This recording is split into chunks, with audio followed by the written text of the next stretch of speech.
June 2012, Core 2, Question 5.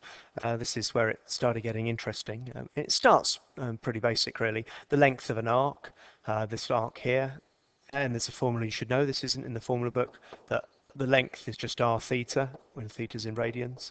So I'm just doing 8 times 2/3 pi, and the answer, of course, then is 12 pi. On we go, and it now gives you this big shape. Let's roll down a bit so we can see it. This big shape here, and you've got to stare at it for a while. You've got to try and get an idea of what's happening. And we've got down here a kite, a four-sided shape. And just for one mark, you're being asked to find out what's this opposite side here, the angle here. The rules with any four-sided shape is that the angles would add up to 360 degrees. Well, we've actually got it in radians, so we're adding up to 2 pi radians. Of course, these are half pi each themselves, so that takes us down to pi. And here is a 2 pi over 3. Pi take away 2 pi over 3 gives us just 1/3 of pi. Pi over 3 is that bit there. And the big bit's now trying to find out the shaded area. When I look at this, I'm sort of immediately thinking, oh, this is going to be tough, but I do know something. Let's get myself some marks by working out what this sector is, because I know the area of a sector formula. The area of a sector, and the formula you should know, is a half r squared theta. So I've got a half times by 18 squared times by 2 pi over 3, and the area of the sector just turns out to be 108 pi. That's going to get me a few marks. But now I've got to work out, how am I going to work out the area of this big shape here?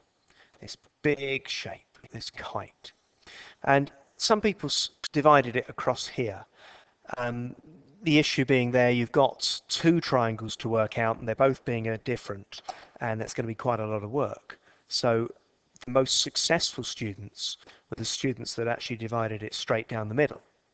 And dividing it straight down the middle now, you've got, because you're dividing it down the middle, this angle here is going to be pi over 3, and this is now a right-angled triangle. And if we just double that, that will give us the area of the whole kite. So to find the area, well, it's going to be a half times the base, which is 18, and times by this height here.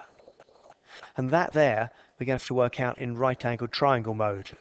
Right-angled triangle here, angle here of pi over 3. We know that's 18, and we want to know what that is.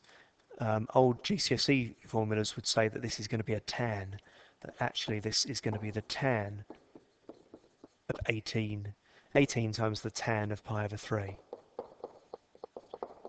And now I can just tap that into my calculator, and that works out to be 280.59. That's just the area of this triangle. I've got another triangle on the same other side, which is going to be the same. So I'm going to need to do two of them.